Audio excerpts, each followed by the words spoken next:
easy person to go ahead and talk to. He'll be available after this meeting, so ahead and discuss this question you may have with him. Eric Winters, work area specialist, son of the court. I want to introduce him. Rex couldn't be here today. He apologizes for his absence. And of course, Karen Adler, welcome back, Karen. She's been here before the past, and she'll go ahead and talk a little bit about the regulatory updates regarding hours of service, primarily the 34-hour reset. There are some things back there on the table. Go ahead and grab some information for your drivers. There's some confusion on the hours of service changes. So you can go ahead and talk a little bit more about that. Karen?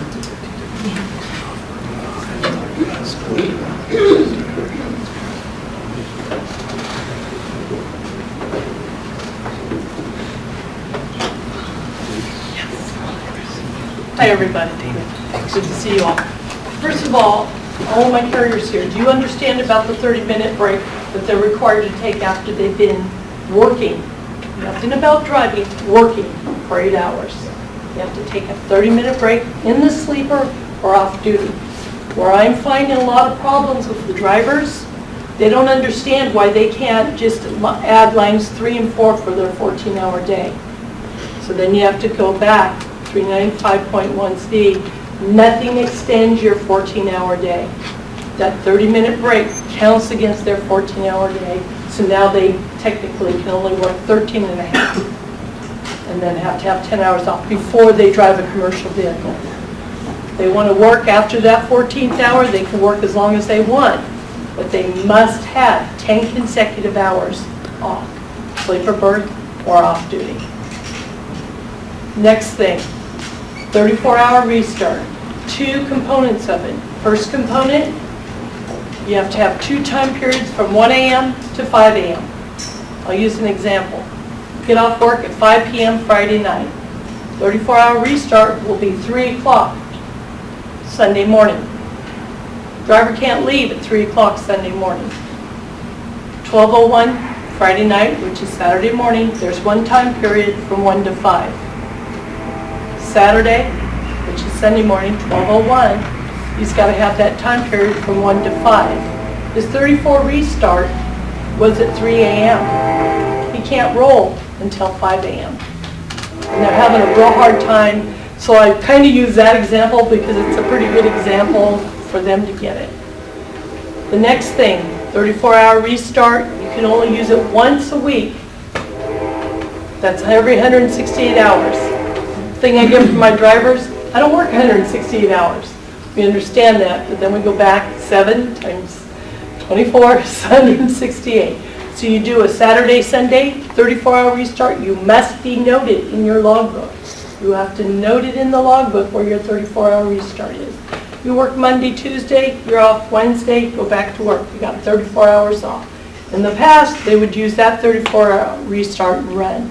You can no longer do that, because 168 hours hasn't passed since your last reset. So basically, you can use it once a week. That's it. But a lot of drivers are confused about that, because the verbiage when you read the regulation is kind of confusing. So I don't know if you guys have any questions about it. They need to denote their 30-minute break. You need to keep track of their 14-hour work days, because they're not understanding why they can't have 11 hours of driving and 3 hours, and that 30 minutes is counted against them. They're having a hard time with that. Do you as carriers or drivers have any questions? Yes, Bill? On the 30 minutes, Yes. are you classifying it as meal break, or is it general that they... DOT break is what most drivers are putting in there, so that if they get stopped at the scale, they get stopped on the road. And it's anytime before 8 hours? Yes. Before 8 hours? Anytime before 8 hours. I always just have them put city, state, because it states what they're doing, because they're going to be either in a sleeper berth for 30 minutes or they're going to be off duty for 30 minutes. Right. So city and state is what you want them to put in there. I wouldn't note nothing on the log. Most people are putting the DOT right now because it's so new. But the regulation states all you're required to put. But as long as is city they and don't state. go over their 14, they do that half hour, they're, As long as they don't go over 8 without that 30-minute break. yes, exactly.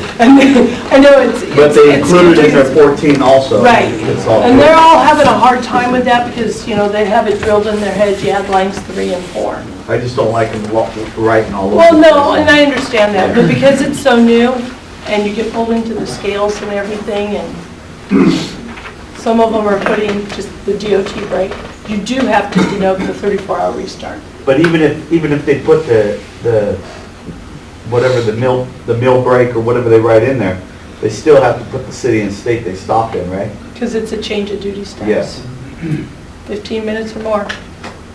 Any other questions? What about the 100-mile radius? Nothing has changed for California.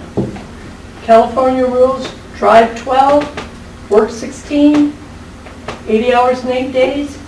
You don't want to run a logbook.